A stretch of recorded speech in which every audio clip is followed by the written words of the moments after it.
Here we are on beautiful Jones Street.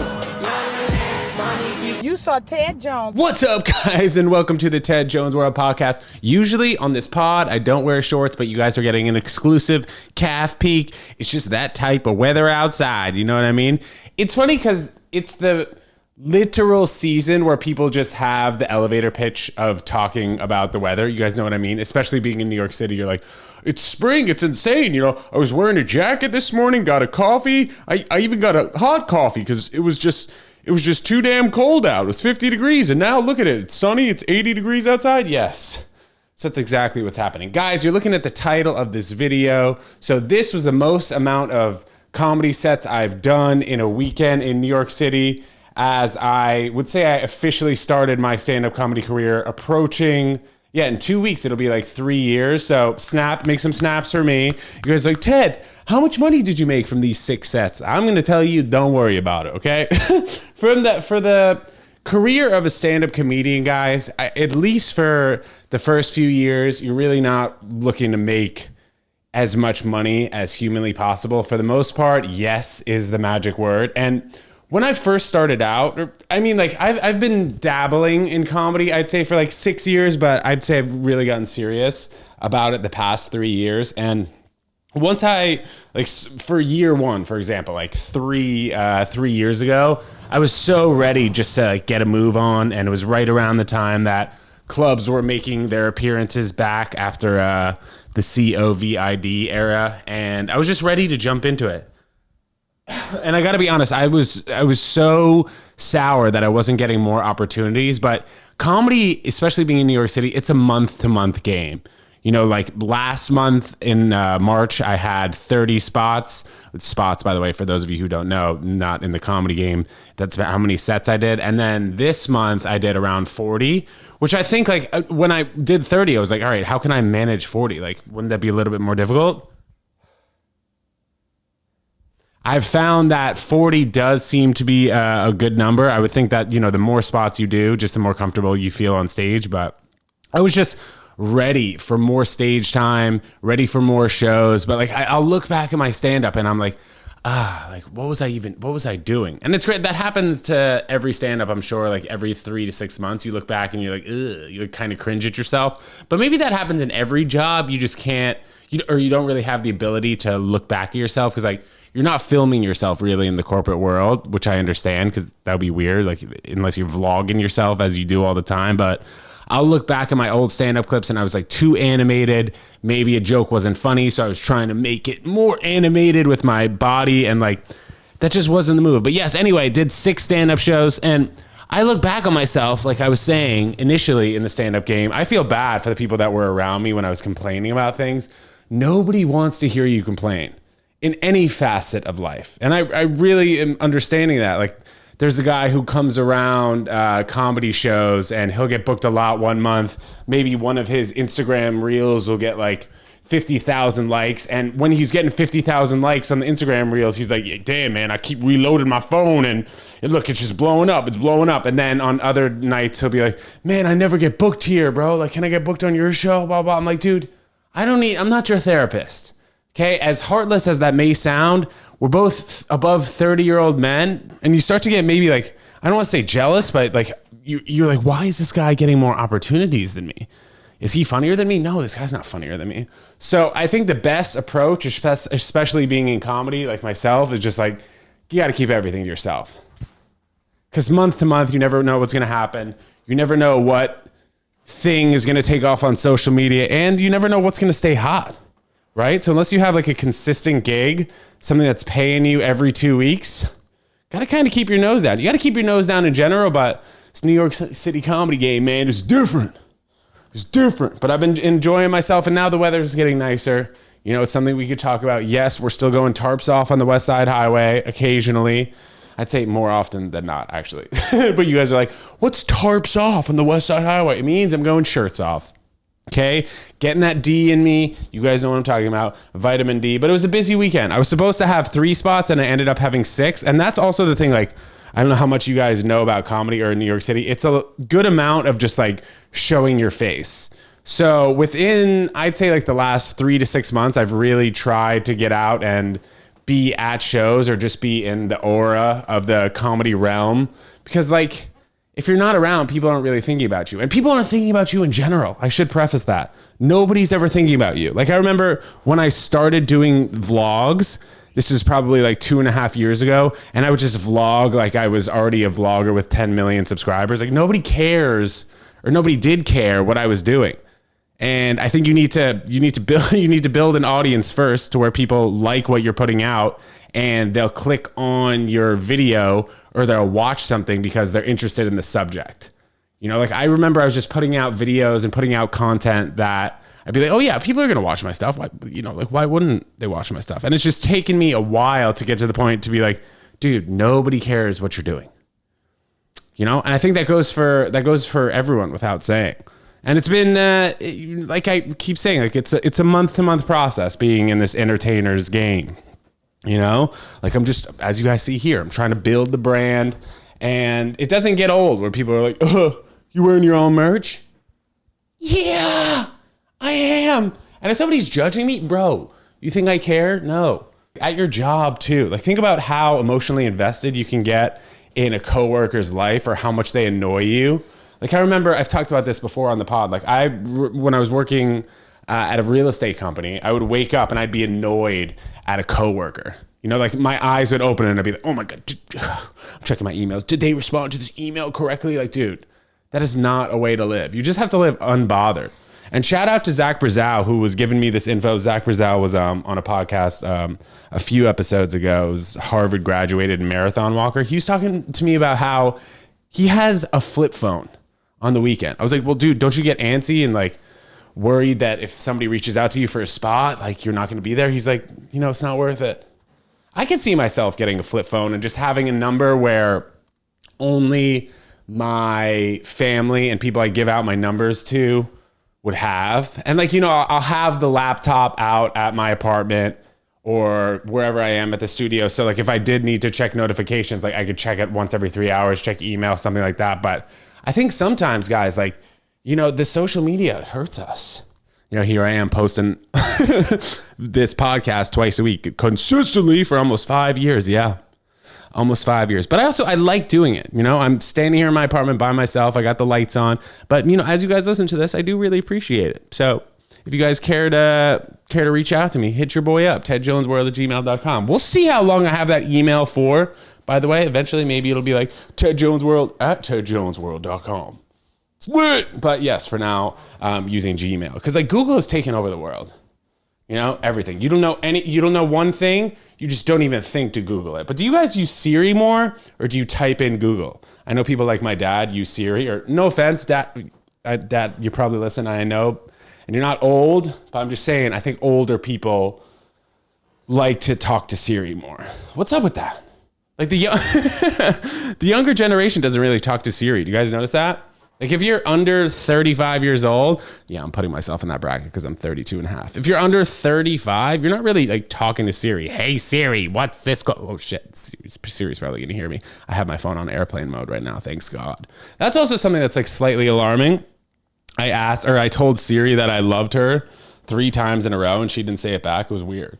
She was like, I think you're pretty great too. I was like, what?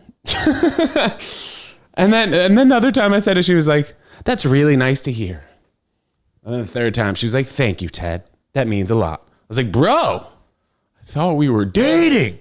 And, you know, I've had Siri for a long time, but maybe that could be weird, dude. Like, I could see people getting too invested emotionally into AI or even to Siri, where, like, you start talking to Siri, telling your feelings, and then, like, Siri responds in an AI voice and an AI way, and it just, like, gets weird. Yeah, I could see that happening. So maybe it is best that Siri doesn't tell me they love me, even though I love how I just made Siri non-male or female. I said they, but yeah, I don't know. That was a pretty weird tangent, man. I'm looking forward to summer. I played baseball. Oh my gosh, for the first time in no joke, like 15 years. You guys know if you've listened to the podcast before that I did play in like a little softball older gentleman league a few times in Long Island, but this is the first time I played baseball in I'd say like 18 years. I pitched and I felt great afterwards. I was throwing like a lot of breaking balls. Maybe I hit 70 a few times on those fastballs, but I was just throwing heat, man. And I didn't lose it. I didn't lose, my skills, which was good to see. I hit like a fat fly ball the first time. I think I grounded out the second time, and then my third at bat, a single that I hit went through the outfielder's legs, and there's no fence in McCarran Park. If you guys live in Brooklyn, you know what I'm talking about. There's no outfielder's fence, so the ball just went on for days, and it ended up being a home run. So we're going to chalk that up to a home run. Inside the park home runs hit different. Literally, for those of you who don't know what I'm talking about, inside the park home run literally means inside the park, which happens in baseball. I do miss my baseball days because, like, if you guys, I keep referring to older episodes, but if you've listened before, when I was 12 years old, I made the decision to take tennis seriously over baseball because that's really the time that I would say a young male needs to pick a sport and stay serious in it if you'd like to pursue it further or professionally. But the thing is, like, with tennis, there are so many people who play tennis and start at age 4 and have their parent as a tennis instructor. So they're just on the court almost every single day from 4 to 12. And they had like an extra 8 years on the court than I did when I was 12. Like, I was a casual summer player. Or I don't want to say casual because I was playing tennis, like 2 or 3 hours a day, almost every single day. But that was just during the summer. That was 3 months out of the year. And also when you're younger in tennis, you have an advantage because the way that your mechanics work is different than when you start at like 10 or 11 years old. Once you're 10 or 11 years old, your ego in terms of like, oh, I can lift this up, I don't need to use any of my body. Like, that's what happens with the tennis racket when you're 10 and 11 years old. You just want to use all your arm and swing as fast as you can. When you're like 4 and 5 years old, you can barely lift up that racket. So it forces you to use your entire body. Shout out Jack Brody, who's really the person who got me thinking like that. But and when you start sports earlier, you have an advantage mentally because you've been playing it longer. It's the same thing as like learning a language. It becomes harder the older you get. You can still do it and become great, but in a sport like tennis, where there are so many things that can go wrong, it makes it a lot more difficult. When in like football, if you're just a huge, tall person and you start playing football at 12 or 13 or 14, maybe you can make it to the NFL. Same thing kind of goes with basketball. If you're athletic and you're tall, you have a better chance in those sports because there's not as many things that could go wrong as like in a tennis stroke. Like tennis stroke, breaking bad habits in tennis, like, bro. I mean, if you guys have ever played tennis, you'll know that trying to learn something and implement it, if you hit 10 forehands and you're trying to do something new each time on the forehand and like keep it consistent, it's so difficult because your body has a muscle memory and it needs to be perfect. It needs to be like mathematically lined up each time. When in football, you're like trying to tackle the person, you're trying to throw it, you're trying to catch them. And then basketball, the hoop's not moving. Tennis, the hoop is moving. But baseball, I was really good at baseball. For those of you who don't know, I batted, no joke. This is not a joke. I batted around 900 for a year that I won MVP. I batted 900. 9 times out of 10, I was getting on base. It was freaking lit. I won MVP that year on the Phillies. Shout out the Phillies. We had, for Peter Stuyvesant Little League, we had baseball team names like that. That's why we were the Phillies. But I was really good at baseball. I just got so sick of kids in the outfield and kids in the infield just making mistakes, and it wasn't my fault.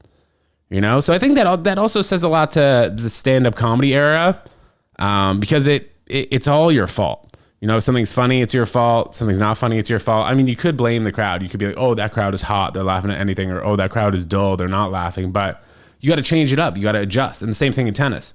If you're having a bad day and your backhand slice isn't working, maybe stop slicing and hit more topspin shots. And that's the same for stand-up comedy. You got to adjust. Maybe they're not liking your jokes. Maybe you go through some crowd work, or maybe you try some different types of jokes.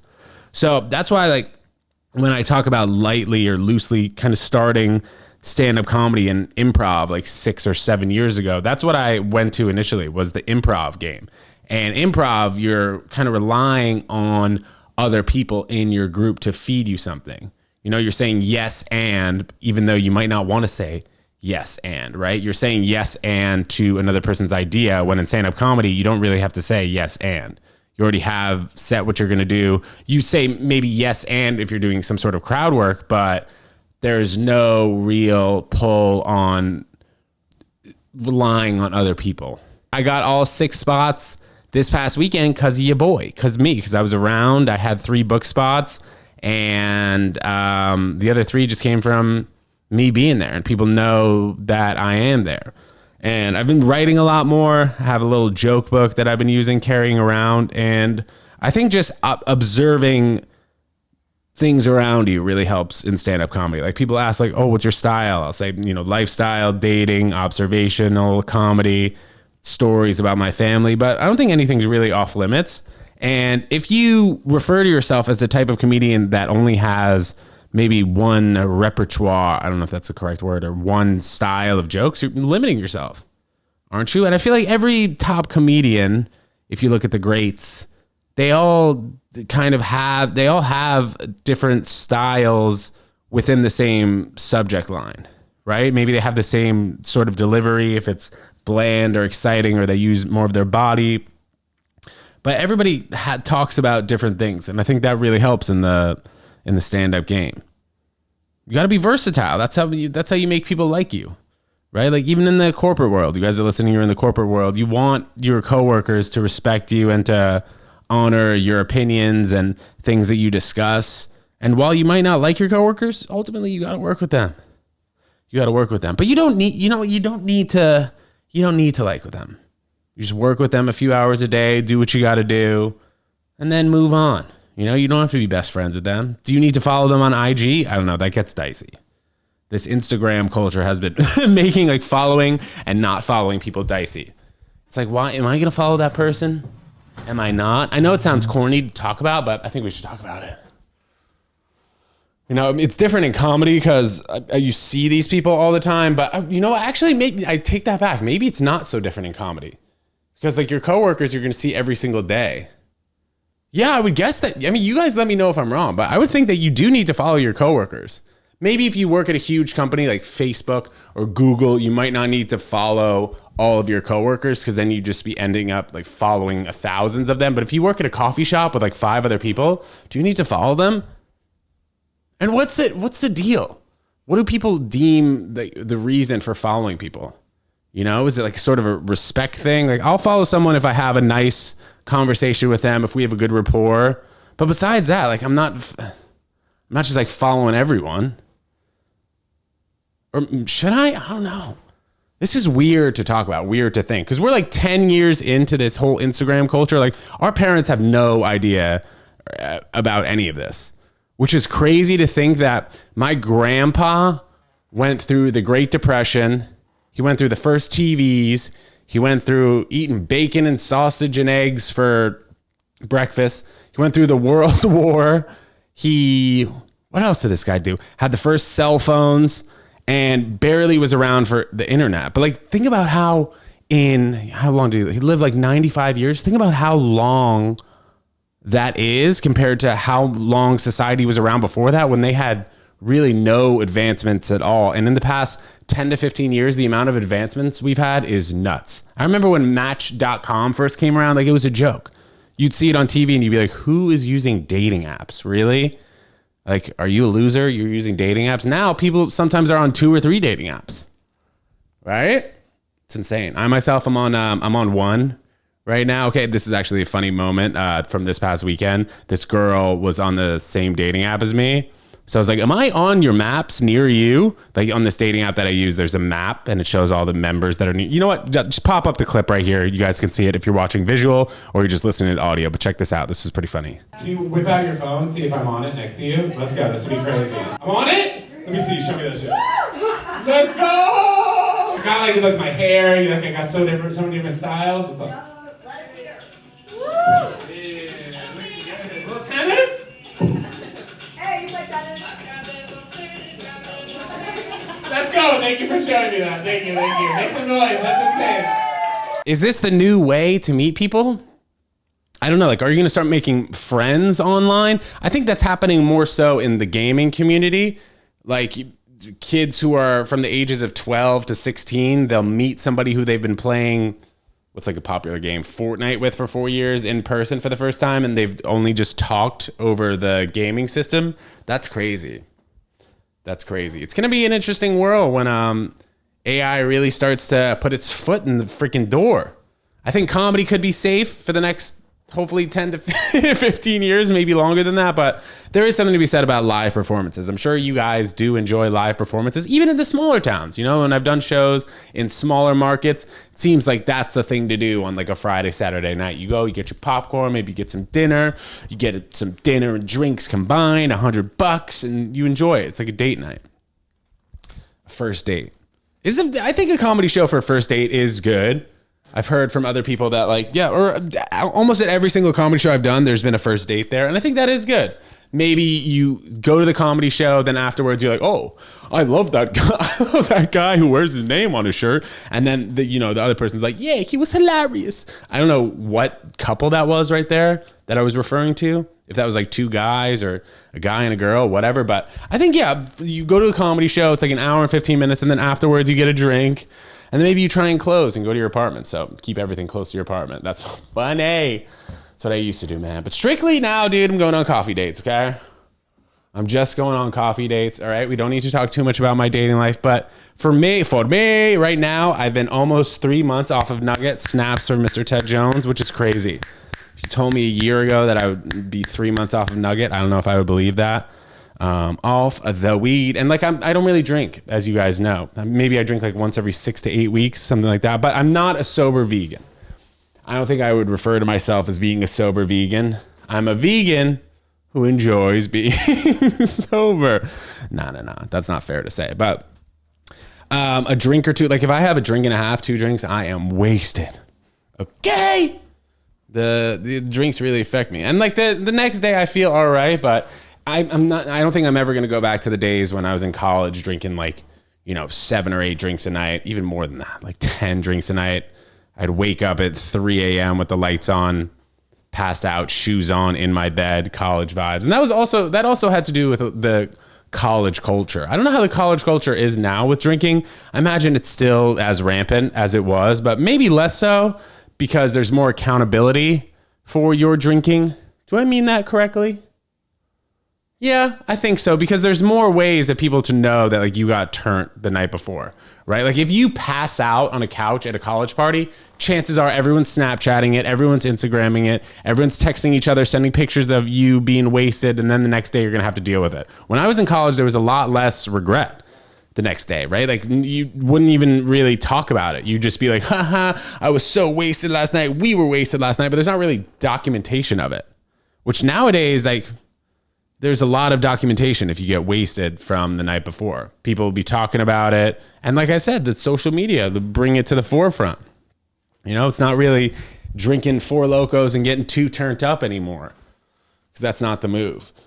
You guys miss the days, though, when that Four Loko was around for like it was probably like 2 years, maybe even less than that. It had so much caffeine in it. Apparently it had as much caffeine. Michael Good was talking about this. He was on the podcast pretty recently. He was talking about how it had like 5 cups of coffee and like 4 Red Bulls worth of caffeine in the alcoholic drink. And I just remember drinking those and just seeing the can. I'm going to pop up a photo of it right here if you guys are watching on video, but seeing that can and then just smelling that juice, it smelled like half gasoline, half fruit punch, and every sip that you took was like taking a shot. It was just essentially like 10 shots in a container of 24 ounces.